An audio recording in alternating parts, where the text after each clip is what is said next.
സുന്ദരിപ്പൂവിനെ നിങ്ങളെ കാണിക്കാൻ വേണ്ടി കൊണ്ടുവന്നതാണ്. ഞാനിതിനു മുമ്പ് കാണിച്ചിട്ടുണ്ട്. കാരണം എന്നും ഈ ഡ്രസ്സ് വിട്ട് തയ്യലും കൊണ്ട് വന്നാൽ മതിയോ? അതല്ല, ഇനിയും ഡ്രസ്സാ കാണണം എന്നുള്ളവർക്ക് വേണേ കണ്ടോ. ഇതാ ഞാൻ പറഞ്ഞ ക്ലോസ് ആയിട്ട് തയ്ച്ച റൗണ്ട് കോളർ ചുരിദാർ, നേരത്തെ തയ്ച്ചിട്ടതും കാണിച്ചത് വേണേ. അപ്പം നമ്മുടെ ചെടിയിലേക്ക് വരാം. ഇത് ബിഗോണിയ ഫാമിലി തന്നെയാണ്.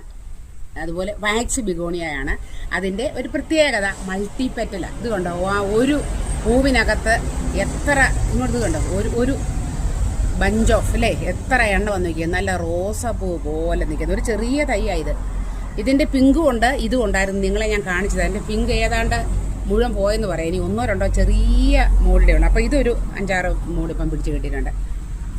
ഇഷ്ടപ്പെട്ടോ നിങ്ങൾക്കിത് ബിഗോണിയ കൂട്ടന്മാരെ? ഇതേ അപ്പം നിങ്ങൾ പലരും തരാമോ എന്ന് ചോദിക്കും. ഇതിൻ്റെ ഒരു പ്രത്യേകത, ഇത് സെയിൽ ചെയ്യാനായിട്ട് നമുക്ക് ഓൺലൈൻ വഴി ഒന്നും കൊടുക്കാൻ ഇത് പറ്റത്തില്ല. കാരണം അത്ര സോഫ്റ്റ് പ്ലാന്റ് ആയത്.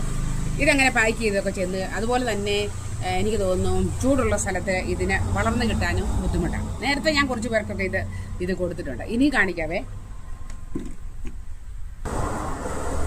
ഇതിനിച്ചിടെ ഇത് വേറൊരു സ്റ്റൈലില്ല അല്ലേ, ഇത് അങ്ങോട്ട് വിരിഞ്ഞില്ല. ഇച്ചിരി വലിപ്പമുണ്ട്, ചെടി ഇച്ചിരി വലുതായോണ്ടായിരിക്കും വിരിഞ്ഞില്ല. ഇതാണ് വാക്സ് ബിഗോണിയ കുട്ടന്മാർ. ബാക്കിയുടെ നിങ്ങളെ കാണിക്കാവേ.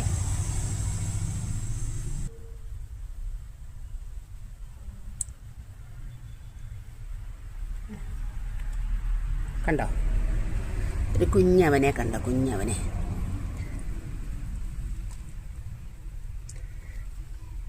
ഇതാണ് ഞാൻ പറഞ്ഞിരുന്നത് നമ്മുടെ പിങ്ക്. എനിക്കിതായിരുന്നു ഏറ്റവും ഇഷ്ടം. പക്ഷേ ഇതിന് കണ്ടോ വംശനാശം വന്ന പോലെ ഇനി ആ ഒരു കുഞ്ഞു മൂടേ ഉള്ളൂ. ഇത് കണ്ടോ നിൽക്കുന്നത്. വാക്സ് ബിഗോണിയ കുട്ടന്മാരെ ഇഷ്ടപ്പെട്ടോ?